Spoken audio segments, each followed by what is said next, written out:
Bonjour à tous, bienvenue dans ce Morning Vest. On est le 27 février 2024 et tout de suite on enchaîne sur les plans des indices américains.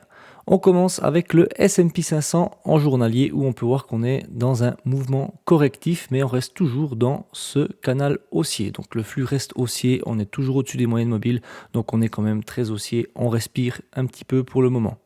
En 4 heures, on peut voir qu'on est également dans un canal qui est haussier. On est toujours en flux haussier. Par contre, cette fois-ci, on peut voir que on a cassé légèrement la moyenne mobile 20 par le bas et que pour le moment, on se retrouve entre les deux moyennes mobiles.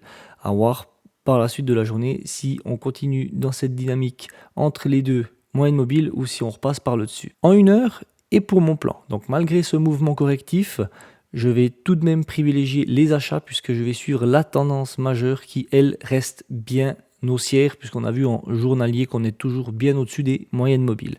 Donc moi, dans mes premiers scénarios que je verrai ici, on peut voir qu'on va dire qu'on est toujours dans un flux haussier, mais les deux moyennes mobiles sont en train de se toucher, on est en train de changer la tendance et de passer baissier. Donc moi, ce que je privilégie, c'est que le prix revienne dans cette zone de polarité et sur signal, je pourrais tenter un achat.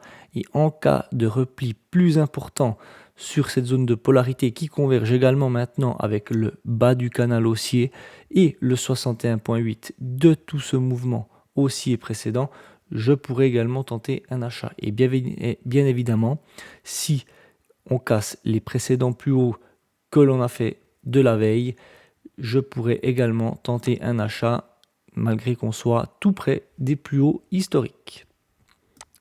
Voilà pour le S&P 500. Le Dow Jones, on peut voir qu'on est toujours dans un flux qui est haussier, on est toujours au-dessus des moyennes mobiles. On peut voir que bien sûr vendredi on a tenté d'aller plus haut, on a été rappelé par les vendeurs. Hier on a fait plus ou moins la même chose et aujourd'hui on verra ce qui va se passer.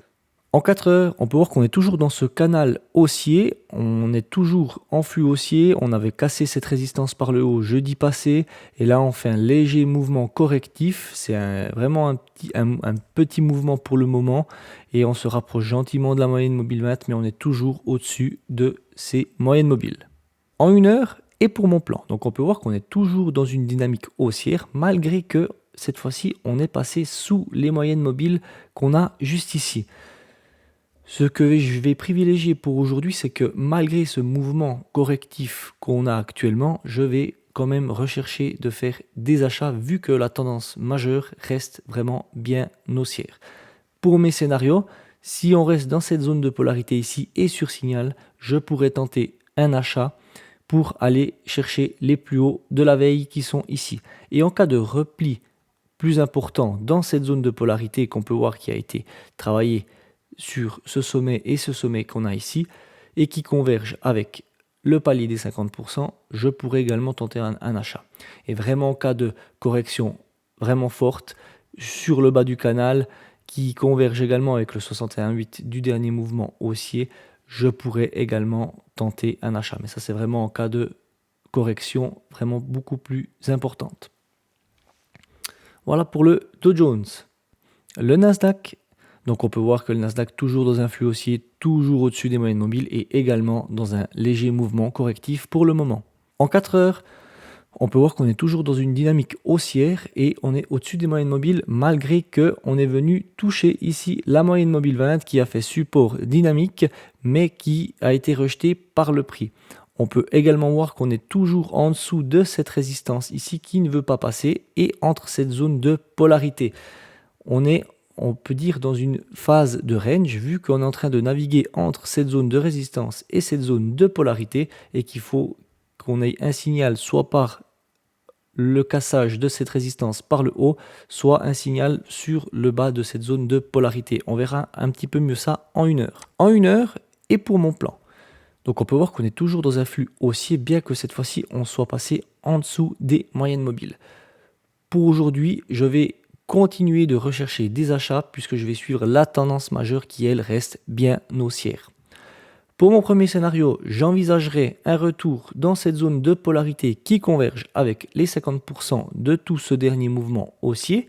Et bien évidemment, si on serait amené à casser cette résistance par le haut ainsi que les précédents plus hauts, et sur un top signal, je pourrais continuer d'acheter dans le flux. Voilà pour mes plans sur les indices américains. On peut passer directement au calendrier économique. Concernant le calendrier économique, on peut voir que du côté Europe, on a une journée qui est relativement calme avec simplement un discours d'un membre de la BCE. Et pour le côté des États-Unis, on a deux news majeures qui sont attendues aujourd'hui. Ce sera les commandes de biens durables à 14h30 et la confiance des consommateurs à 16h. Et concernant la stratégie DMA, comme vous le savez, je suis investi sur l'ETF MDY. On va aller voir sur les graphiques pour voir où est-ce qu'on en est.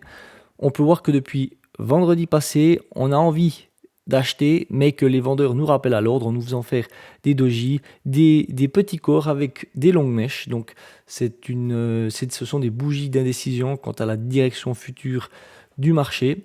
On verra ce qui se passe lors de cette journée d'aujourd'hui. Et puis voilà. C'est tout pour moi pour aujourd'hui. Je vous invite à mettre vos retours dans les commentaires, à vous abonner à la chaîne. Moi, je vous dis à tout bientôt dans une nouvelle vidéo. Et surtout, n'oubliez pas de rester prudent sur les marchés. Ciao!